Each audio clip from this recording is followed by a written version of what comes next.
नमस्कार, स्वागत है आप सभी का। मैं हूं कृतिका और देश का सबसे भरोसेमंद चैनल डीडी न्यूज पर लेकर हाजिर हूं आपका अपना पसंदीदा शो खबरों का सरपंच न्यूज पंच। और इस कार्यक्रम के जरिए हम आप तक हर रोज वो तमाम खबरें पहुंचाते हैं जिन पर रहती है हम सभी की नजर, क्योंकि न्यूज पंच में सिर्फ खबर नहीं बल्कि होती है हर खबर की पूरी पड़ताल। और आज जिन प्रमुख खबरों की करने वाले हैं हम पड़ताल, जानेंगे लेटेस्ट अपडेट अपने संवाददाताओं से। सबसे पहले एक नजर उन प्रमुख खबरों पर यानी टॉप लाइन्स पर। और टॉप लाइन्स के जरिए सबसे पहली और प्रमुख खबर है अभ्यास से जुड़ी हुई। जी हां, भारत की जो तीनों सेनाएं हैं वो महागुजर अभ्यास करने जा रही है। 30 तारीख से ये अभ्यास शुरू होगा और ये अभ्यास अभी अगर हम देखें तो अभी शुरू नहीं हुआ है, लेकिन उससे पहले ही पाकिस्तान में डर का माहौल इस समय नजर आ रहा है। महागुजर अभ्यास से इस वक्त पाकिस्तान डरा हुआ है। आखिर क्या है ये महागुजर अभ्यास और किस तरीके की तस्वीरें आएंगी नजर 30 अक्टूबर से, आपको बताएंगे इस पूरी खबर के बारे में विस्तार से आपको। लेकिन इसके साथ ही जो दूसरी प्रमुख खबर वो भी आपको बता दें, जहां आरजेडी और कांग्रेस अब पूरी तरह से एक्सपोज होते हुए नजर आ रहे हैं। फैक्ट चेक टीम ने पूरी पोल खोलकर रख दी है आरजेडी और कांग्रेस की। जिस तरीके से आरोप लगाए गए थे रेलवे के ऊपर और छठ स्पेशल ट्रेनों को लेकर के, उन तमाम आरोपी की पोल खोलते हुए इस वक्त फैक्ट चेक टीम नजर आई।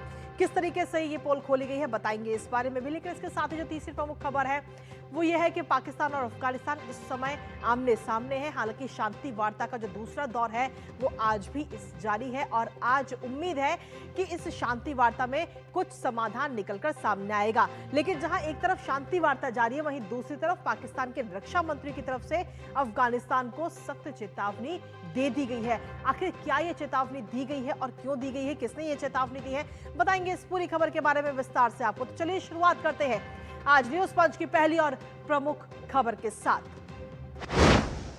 तो पहली और प्रमुख खबर का रुख करते हैं, जहां आपको बता दें कि ऑपरेशन सिंदूर के बाद बढ़ते तनाव के बीच भारत ने 30 अक्टूबर से 11 नवंबर तक पाकिस्तान सीमा पर तीनों सेनाओं के बड़े पैमाने पर अभ्यास करने जा रही है। और इस दौरान भारत की संयुक्त क्षमता, आत्मनिर्भरता और नवाचार का प्रदर्शन हम सभी को देखने को मिलेगा, जब देश की तीनों सेना सरहद पर महागुजर सैन्य अभ्यास करती नजर आएंगी। सरक्रीक से लेकर जैसलमेर तक होने वाले इस सैन्य अभ्यास से पहले नोटम भी जारी कर दिया गया है। आखिर क्या होता है नोटम और कैसे दुश्मन देश के पसीने अभी से छूट रहे हैं, इस पर करेंगे बातचीत। लेकिन सबसे पहले आपको दिखाते हैं महागुजर सैन्य अभ्यास, जिसकी 30 अक्टूबर से दिखेगी हम सभी को एक झलक। तो सबसे पहले आपको दिखाते हैं सरहद पर भारत का ये महागुजर सैन्य अभ्यास, जिसमें तीनों सेनाएं नजर आएंगी। सैन्य अभ्यास महागुजर से पहले ही नोटम भी जारी किया गया। 12 दिन तक वायुसेना में प्रवेश पर पूरी तरह से पाबंदियां इस समय लगाई गई हैं। साथ ही सरक्रीक से लेकर के जैसलमेर तक ये अभ्यास होगा और यह अभ्यास अभी शुरू नहीं हुआ है, उससे पहले ही दुश्मन देश बेहद परेशान नजर आ रहे हैं। 30 अक्टूबर से तीनों सेना ये संयुक्त अभ्यास करने जा रही है। 28,000 फीट तक का एयर स्पेस पूरी तरह से सुरक्षित रखा जाएगा। इस ऊंचाई तक कोई भी सामान्य विमान उड़ान नहीं भर सकेगा। और साथ ही आपको बता दें कि इस अभ्यास में 30,000 सैनिक जुटेंगे और दक्षिणी कमान के सैनिक भी इसमें शामिल होते हुए नजर आएंगे। सीधे तौर पर हमारी सेना की जो क्षमता है, संयुक्त क्षमता, संयुक्त शक्ति, आत्मनिर्भरता, नवाचार, सभी का प्रदर्शन 30 अक्टूबर से हमें देखने को मिलेगा। 30 अक्टूबर से लेकर 11 नवंबर तक ये अभ्यास होगा और इस अभ्यास से पहले ही दुश्मनों के पसीने तो छूटे हुए ही, लेकिन इसके साथ ही सेना भी मजबूती अपनी दिखाती हुई नजर आएगी। लेकिन वहीं दूसरी तरफ अगर देखें तो भारत के इस महासैन्य अभ्यास में पाकिस्तान अभी इस समय काफी डरा हुआ नजर आ रहा है, क्योंकि मीडिया रिपोर्ट्स के मुताबिक अगर हम देखें तो 2 दिन के लिए हवाई मार्ग भी बंद कर दिया गया है। इस्लामाबाद से 28 और 29 अक्टूबर के लिए नोटम भी वहां पर जारी किया गया है। पहले भारत की तरफ से नोटम ये जारी हुआ है क्योंकि भारत ये सैन्य अभ्यास करने जा रहा है, लेकिन उसके बाद ही पाकिस्तान ने भी 2 दिन के लिए नोटम जारी किया है। सीमा पर भारत की ताकत की नुमाइश और पाकिस्तान के लिए कहीं ना कहीं इस समय चिंता का विषय बनती हुई नजर आ रही है और पाकिस्तान को डर इस समय सता रहा है। आखिर क्या है ये नोटम, जिसे पहले भारत ने जारी किया, उसके बाद में पाकिस्तान ने 2 दिन का नोटम जारी किया है, वो आपको बता दें। दरअसल नोटम जो है वो आधिकारिक नोटिस होता है, जिसे हम नोटम कहते हैं, नोटिस टू एयरमैन, इसे नोटम एक शब्द दिया गया है। पायलटों, एयर ट्रैफिक कंट्रोलर्स को इसकी जानकारी दी जाती है कि उस क्षेत्र में कोई भी विमान उड़ान नहीं भरेगा। विमानन से जुड़े लोगों को अहम जानकारियां इसके जरिए प्रोवाइड कराई जाती हैं। हवाई यात्रा से संबंधित जानकारियां इन सभी पायलटों को और इससे जुड़े लोगों को मुहैया कराई जाती है। किसी भी बड़े सैन्य अभ्यास से पहले ये नोटम जारी किया जाता है और उस जो पूरा एरिया है जिसमें सैन्य अभ्यास होना है उसको पूरी तरह से सुरक्षित कर दिया जाता है। तो यह है नोटम जिसे भारत ने पहले जारी किया और उसके बाद में अब पाकिस्तान ने भी डर के मारे 2 दिन के लिए नोटम जारी किया है। लेकिन इसके साथ ही हाल ही में आपने सुना भी होगा कि रक्षा मंत्री राजनाथ सिंह ने भी सख्त चेतावनी पाकिस्तान को दी थी, क्योंकि हाल ही में रक्षा मंत्री राजनाथ सिंह का एक बड़ा बयान भी सामने आया था और इस बड़े बयान में उन्होंने कहा कि सरक्रीक में हरकत करने पर पाकिस्तान को करारा जवाब मिलेगा। ये बात रक्षा मंत्री ने कही थी और उन्होंने कहा कि ऐसा जवाब जो इतिहास और भूगोल दोनों को बदल देगा। हाल ही में भुज एयरबेस पर जब रक्षा मंत्री गए थे तो वहां से उनकी तरफ से ये बड़ा बयान सामने आया था। हमारे साथ हमारे सहयोगी विशाल बैरिस्टर इस वक्त जुड़ रहे हैं ताजा अपडेट के साथ, सीधा उनका रुख करते हैं। विशाल, सीधे तौर पर सीमा पर शुरू होने वाले इस महागुजर सैन्य अभ्यास का उद्देश्य और इसकी खासियत आखिर क्या है जिसने दुश्मनों को इस समय परेशान किया हुआ है? विशाल। देखिए कृतिका, ऑपरेशन सिंदूर के बाद ये सबसे बड़ी एक्सरसाइज है जो वेस्टर्न फ्रंट पे हो रही है। आपने बताया दर्शकों को कि जैसलमेर से लेकर सर क्रीक तक ये यहाँ पर एक्सरसाइज होनी है, जिसमें तीनों सेनाएं शामिल हैं और करीब 30,000 सैनिक आर्मी, नेवी और एयरफोर्स के इसमें शामिल होंगे। अब ये वेस्टर्न फ्रंट है, डेजर्ट का इलाका है, लेकिन जब हम बात करते हैं नेवी की, तो जब हम सर क्रीक की तरफ जाते हैं तो वहां पर समुद्र की शुरुआत हो जाती है और इसलिए नेवी का यहाँ पर एंट्री होती है। जब हम बात करते हैं कि इसकी इंपॉर्टेंस क्यों है, क्योंकि हम थिएटराइजेशन की बात कर रहे हैं और ऑपरेशन सिंदूर में हमने देखा कि तीनों सेनाओं ने जब एक साथ मिलकर हमला किया तो उसकी कामयाबी की वजह से भारत का सर जो है पूरी दुनिया में ऊंचा हुआ। अभी तक थिएटराइजेशन नहीं हुआ है, यूनिफाइड कमांड अभी तक नहीं हुई है, लेकिन हमारे पास चीफ ऑफ डिफेंस स्टाफ है और उसके अलावा ये जो ट्राई सर्विस एक्सरसाइज हो रही है ये इसलिए है कि एक एक्सरसाइज की जाए और खास तौर से ये एक्सरसाइज इसलिए भी जरूरी है कि ऑपरेशन सिंदूर में हमने देखा कि पाकिस्तान ने लेह से लेकर सर क्रीक तक 36 ठिकानों पर ड्रोन से हमला किया था। तो ये जो एक्सरसाइज हो रही है ट्राई सर्विस एक्सरसाइज, इसमें इलेक्ट्रॉनिक वॉरफेयर और खास तौर से ड्रोन वॉरफेयर के ऊपर ध्यान दिया जाएगा और इसलिए ये एक्सरसाइज और भी ज्यादा इंपॉर्टेंट हो जाती है। आपने बात की नोटेम की, नोटेम में किसी भी कमर्शियल फ्लाइट को अलाउ नहीं किया जाएगा। भारत ने 13 दिन का नोटेम जारी किया है और ये जो ट्राई सर्विस एक्सरसाइज है इसमें भारत स्वदेश पर निर्मित हथियारों का इसमें एक्सरसाइज करेगा और ये एक बहुत बड़ी एक्सरसाइज है और खास तौर से ऑपरेशन सिंदूर के बाद होने वाली सबसे बड़ी एक्सरसाइज है। कृतिका, इसके साथ ही विशाल, आपने हथियारों का जिक्र किया कि स्वदेशी हथियारों का इस दौरान इस्तेमाल किया जाएगा, लेकिन इसके साथ ही आधुनिक तकनीक और हथियारों का भी प्रदर्शन क्या इस दौरान किया जाएगा और किस तरीके की आधुनिक तकनीक और हथियार होंगे? देखिए जब हम आधुनिक तकनीक की बात करते हैं तो एक होता है कि आप जो लड़ाइयाँ होती थी वो आमने सामने की लड़ाई होती थी, लेकिन अब लड़ाइयों का रुख बदल गया है, तौर तरीके बदल गए हैं। अब इलेक्ट्रॉनिक वॉरफेयर पे ज्यादा ध्यान दिया जा रहा है, ड्रोन अटैक्स पे ज्यादा ध्यान दिया जा रहा है। अभी हाल ही में रक्षा मंत्री ने भुज के ऊपर एक एयरबेस पे जाकर उन्होंने कहा था कि अगर पाकिस्तान सैन्य बेस पे जाकर कहा था कि अगर पाकिस्तान किसी भी तरह की हरकत करता है तो हम भूगोल बदल देंगे।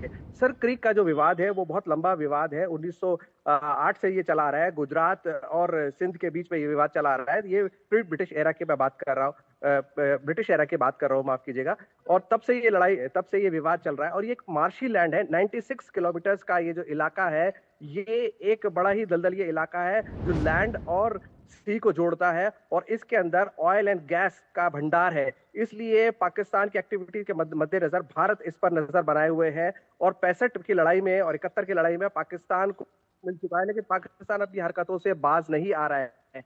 जब हम बात करते हैं कि हमने जो 50% जो है अपने हथियारों को हमने ये तय कर दिया है कि आप जो खरीद फरोख्त करेंगे, जो 89,000 करोड़ का जो ऑर्डर किया है रक्षा मंत्री ने अप्रूवल दिया है, उसमें ये कहा गया है कि 50% इंडिजिनस होना चाहिए। तो तमाम चीजों पर ध्यान रखते हुए हमारे जो भी सरफेस टू एयर डिफेंस हमने देखा, आकाश ने कितनी अच्छी भूमिका उसमें निभाई, तो इन सारी चीजों का इसमें मुजाहरा देखने को मिलेगा और खास तौर से पाकिस्तान के ऊपर ये जो एक्सरसाइज की जा रही है सिर्फ इसका निशाना पाकिस्तान नहीं है।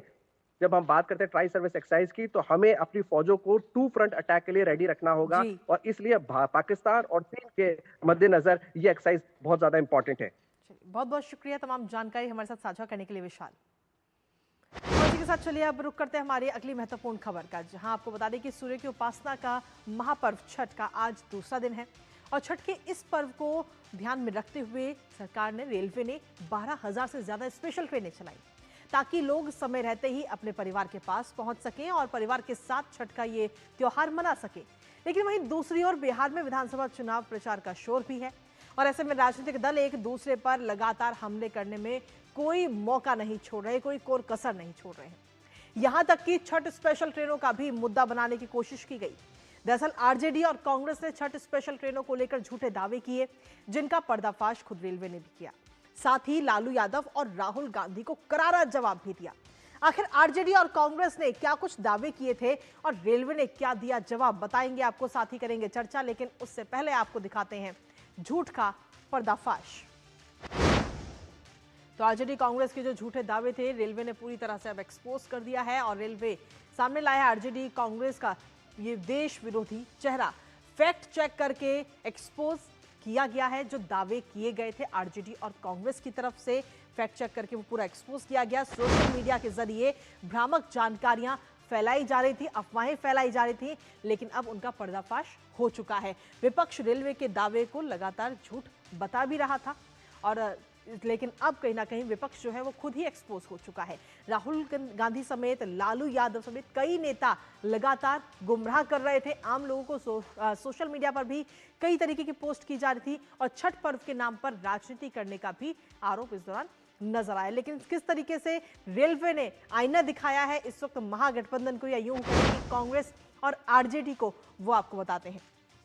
लालू यादव के पोस्ट पर रेलवे ने दो टूक एक मैसेज दिया और कहा कि 2004 में छठ पूजा के दौरान मात्र 178 विशेष ट्रेनें चलाई गई थी। अब आप सोचिए कि किस तरीके से पूरी सच्चाई अब निकलकर सामने आ रही है। राज्यसभा के हवाले से ये जानकारी दी और साथ ही तत्कालीन रेल मंत्री थे उस वक्त लालू प्रसाद यादव, और उस दौरान छठ स्पेशल ट्रेनें कितनी चलाई गई थी वो हमने आपको बताया। साथ ही तत्कालीन रेल मंत्री लालू प्रसाद यादव थे और साथ ही उन्होंने कहा कि वर्तमान सरकार ने 12,000 से ज्यादा विशेष ट्रेनें संचालित की हैं, खासतौर पर छठ स्पेशल ट्रेनें, जिससे कि जो लोग अपने परिवार से दूर रहते हैं और छठ पूजा मनाने के लिए अपने परिवार के पास जाना चाहते हैं, उनको किसी प्रकार की कोई दिक्कत ना हो। इसके साथ ही राहुल गांधी को भी रेलवे ने सीधे तौर पर करारा जवाब दिया है। विशेष ट्रेनों के संचालन की लिस्ट पूरी तरह से राहुल गांधी को शेयर की है ये लिस्ट, और राहुल गांधी लगातार सवाल पूछ रहे थे 12,000 ट्रेनें आखिर कहां हैं, जिसको लेकर ये लिस्ट इस समय जारी की गई है रेलवे की तरफ से। आरजेडी और कांग्रेस के दावों की हवा निकल चुकी है और अब तक आपको बता दें कि 1.5 करोड़ से ज्यादा यात्री इन विशेष ट्रेनों में यात्रा कर चुके हैं और अपने परिवार के पास पहुंच चुके हैं छठ का ये पर्व मनाने के लिए। भारतीय रेल यात्रियों की सुविधा के लिए लगातार प्रयासरत है, ये बात रेलवे ने कही। तो रेलवे ने पूरी तरह से आईना इस वक्त आरजेडी और कांग्रेस को दिखाया कि जो तमाम दावे कर रहे हैं और सवाल उठा रहे हैं कि आखिर कहां है 12,000 ट्रेनें, उसकी पूरी एक लिस्ट भी रेलवे की तरफ से जारी की गई है। आइए अब आपको दिखाते हैं कि आखिर कैसे रेलवे ने कांग्रेस की झूठ का पर्दाफाश किया है। पूछा बिहार त्राहिमाम कर रहा है। हमारे इस महापर्व पर हमारी धार्मिक भावनाओं के साथ आघात किया है। यात्रियों के साथ, बिहार वासियों के साथ कुठाराघात भारतीय जनता पार्टी की सरकार ने किया है।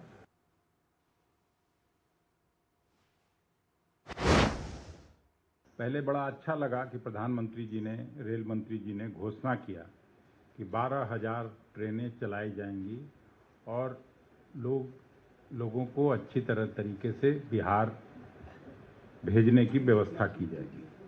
लेकिन जैसा आपने वीडियो में भी देखा, केवल 1,500 ट्रेनें चली हैं। देश के अंदर 12,000 से ज़्यादा रेलगाड़ियां इस छठ पर्व के लिए, बिहार के लिए अतिरिक्त गाड़ियों की सेवाएं प्रदान की गई।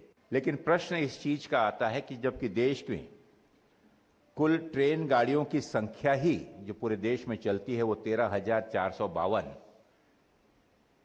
ये रेलगाड़ियों की संख्या है।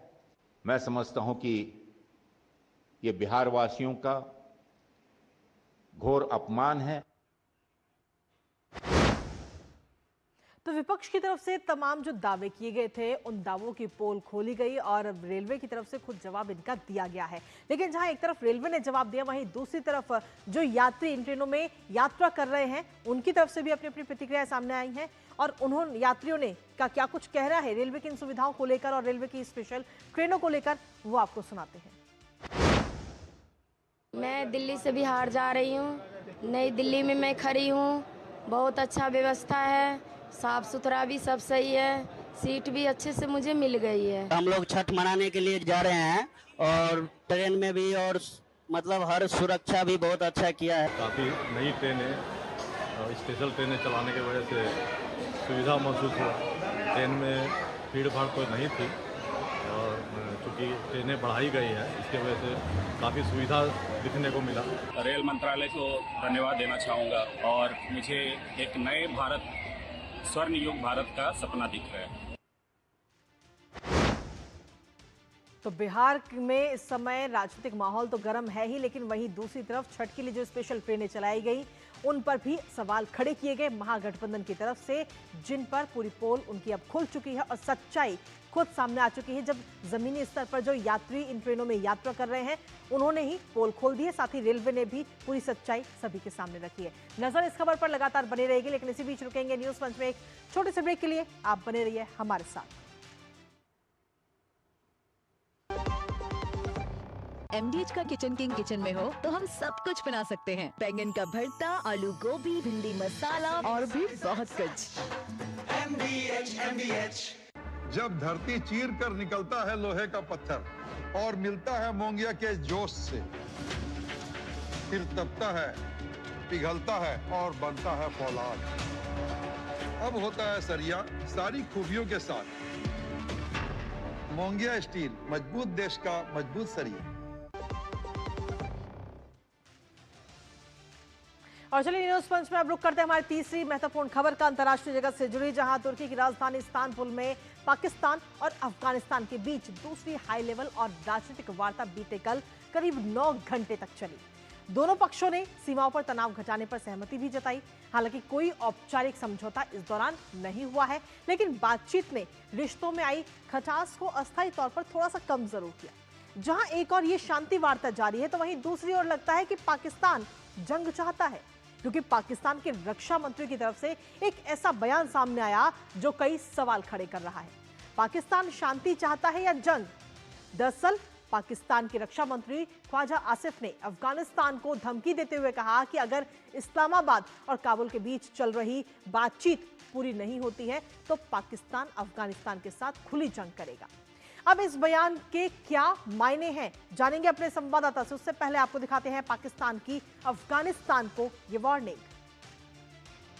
तो पाकिस्तान ने युद्ध की धमकी दी है और कहा है कि अगर समझौता नहीं हुआ तो जंग होगी, ये बात कही गई। शांति वार्ता असफल रही तो खुला युद्ध का ऐलान कहीं ना कहीं रक्षा मंत्री की तरफ से, ख्वाजा आसिफ की तरफ से किया गया। रक्षा मंत्री ख्वाजा आसिफ का ये बड़ा बयान सामने आया, जहां एक तरफ शांति वार्ता का ये दौर चल रहा है, बीते कल भी ये वार्ता हुई और आज भी ये वार्ता जारी है। तो ऐसे में इसी बीच ये बड़ा बयान, इस्तांबुल में दूसरे दौर की ये वार्ता जारी है, लेकिन इसी के साथ ये बयान भी।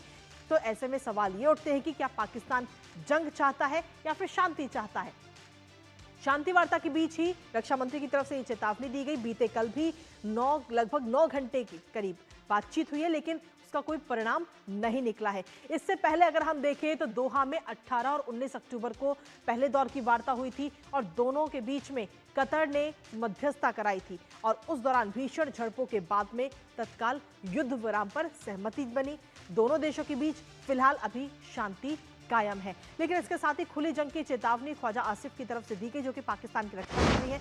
उन्होंने क्या कुछ कहा है वो आपको बताते हैं। उन्होंने सीधे तौर पर कहा है कि हमारे पास विकल्प है, अगर कोई समझौता नहीं होता है तो हम उनके साथ खुली जंग लड़ेंगे, लेकिन मैंने देखा कि वो शांति चाहते हैं। ये बयान पाकिस्तान के रक्षा मंत्री ख्वाजा मोहम्मद आसिफ का है। तो सीधे तौर पर उनकी इस बातों से लगता है कि वो शांति नहीं बल्कि जंग चाहते हैं, जिस तरीके की चेतावनी या यूं कहें कि गीदड़ भभकी वो दे रहे हैं। आखिर जो वार्ता इस समय चल रही है, शांति वार्ता दोनों देशों के बीच में, उनमें किन मुद्दों को लेकर ये बातचीत है, एक नजर उस पर डालते हैं। सीधे तौर पर पहले मुद्दे की अगर हम बात करें तो भविष्य में हिंसा रोकने के प्रयास इस बातचीत में किए जा रहे हैं, लेकिन इसके साथ ही संयुक्त निगरानी प्रणाली का भी निर्माण हो सके और इसके अलावा अगर हम देखें तो संयुक्त निगरानी के अलावा एक दूसरे के संप्रभुता का सम्मान भी सुनिश्चित हो। तो ये तमाम मुद्दों को लेकर ये बातचीत अभी जारी है। हमारे साथ हमारे सहयोगी अखिलेश सुमन इस वक्त जुड़ गए हैं, सीधा उनका रुख करेंगे ताजा अपडेट के लिए। अखिलेश, सीधे तौर पर अगर हम देखें तो ये जंग तो छिड़ी हुई है, हालांकि शांति वार्ता लगातार जारी है, लेकिन इसी बीच पाकिस्तान के रक्षा मंत्री ख्वाजा आसिफ ने खुली जंग वाला बयान दिया है। तो क्या अब इसे सिर्फ राजनीतिक दबाव के तौर पर देखा जाए या एक तरह से ये माना जाए कि जमीनी स्तर पर वाकई तनाव बढ़ सकता है? देखिए, निश्चित तौर पे पाकिस्तान बहुत ही परेशान है। इसलिए परेशान है कि उसको लग रहा है कि अफगानिस्तान अपने रास्ते पे जा रहा है। पाकिस्तान को हमेशा यह लगता था कि अफगानिस्तान उनका एक उपनिवेश है और पाकिस्तान जिस तरीके का निर्देश देगा उनको वैसा अफगानिस्तान करेगा। लेकिन जिस तरीके से अफगानिस्तान का पूरा इतिहास है, आप देखेंगे कि अफगानियों ने 2 दशक से ज़्यादा तक लगातार लड़ाई लड़ी है। अंग्रेजों के समय की लड़ाई की बात अगर छोड़ भी दे तो उसके बाद सोवियत संघ के साथ उनकी लड़ाई हुई है तकरीबन 1 दशक। उसके बाद अमेरिका के खिलाफ उन्होंने लड़ाई लड़ी है तकरीबन 1 दशक, और अब तालिबान दूसरी बार वहां सत्ता में आया है। तो तालिबान के अंदर एक इच्छा यह है कि वो मुख्य धारा का एक देश बने, और इसके लिए दुनिया के सभी देशों के साथ वो संपर्क कर रहा है। भारत के साथ तो संपर्क कर रहा है, लेकिन उसके अलावा वो पश्चिमी देशों के साथ भी संपर्क में, अभी लंदन में उनके प्रतिनिधि गए हुए थे। तो निश्चित तौर पर पाकिस्तान इन सारी बातों से बहुत परेशान है, और इसीलिए उन्होंने एक तरफा कार्रवाई जब शुरू कर दी ड्रोन लाइन के उस पार, तब अफगानिस्तान की तरफ से जब जवाबी कार्रवाई शुरू हुई तो उसके बाद पाकिस्तान को लगता है कि अफगानिस्तान हाथ से निकलता जा रहा है। अब इस बीच में पाकिस्तान ने एक तरीके से अर्ज किया, रिक्वेस्ट किया कतर से, सऊदी अरब से, इसके अलावा तुर्की से उन्होंने रिक्वेस्ट किया कि किसी तरीके से इस लड़ाई को बंद कर दिया जाए। तो लड़ाई बंद करने के लिए पहले दोहा में बातचीत हुई, अब अभी इस्तांबुल में दोहा में जो बातचीत हुई उसको लागू कराने के लिए बात हो रही है। तो ऐसी स्थिति में पाकिस्तान को ये लग रहा है कि वो धमकी की भाषा देकर अफगानिस्तान को शांत कर लेंगे, तो ऐसा अफगानियों को स्वीकार्य नहीं होगा। मुझे लगता है कि ये एक फ्रस्ट्रेशन है जो पाकिस्तान की तरफ से आ रहा है। ख्वाजा आसिफ अली का वैसे भी बड़बोले मंत्री माने जाते हैं पाकिस्तान के, कि उलूल जुलूल बयान देने के लिए वो काफी मशहूर है। तो इस रूप से देखें तो कह सकते हैं कि उनका महज फ्रस्ट्रेशन है, और इस फ्रस्ट्रेशन में ही वो इस तरह की बात बोल रहे हैं। हालांकि खुद भी वे स्वीकार कर रहे हैं कि इधर के दिनों में कुछ शांति है। तो अगर स्वीकार कर रहे हैं शांति है तो वो युद्ध की बात कर रहे हैं, तो ये कह सकते हैं कि अपने में कंट्राडिक्टरी बात है। कोई भी अगर वार्ता में रहता है तो इस तरह की धमकियां नहीं देता। लेकिन अफगानिस्तान ने देखिए मैच्योर डिप्लोमेसी का परिचय दिया है कि अफगानिस्तान में इस पर कोई प्रतिक्रिया अभी नहीं व्यक्त की है। कल उनकी इस्तांबुल में बातचीत हुई है एक दौर की, और माना यह जा रहा है कि आज फिर एक बार बातचीत होगी, और आज इस बातचीत में वो तय होगा कि किन किन बिंदुओं पर उनकी सहमति बनी और किस तरीके से जो अफगानिस्तान में शांति हो और पाकिस्तान की तरफ से कोई उकसावेबाजी वाली कार्रवाई न हो। तो आज के बाद देखना होगा कि क्या स्थिति वहां बनती है। लेकिन अभी जो है पाकिस्तान का एक फ्रस्ट्रेशन बोल रहा है। जी बिल्कुल, आप इस वार्ता पर अपनी नजर लगातार बनाए रखिएगा। फिलहाल बहुत बहुत शुक्रिया अखिलेश, तमाम जानकारी हमारे साथ साझा करने के लिए, इस महत्वपूर्ण खबर से जुड़ी हुई। और इसी के साथ फिलहाल न्यूज पंच मुझे और हमारी पूरी टीम को दीजिए अनुमति। दोपहर 2 बजे फिर होगी आपसे मुलाकात कुछ और महत्वपूर्ण खबरों के साथ। तब तक के लिए नमस्कार।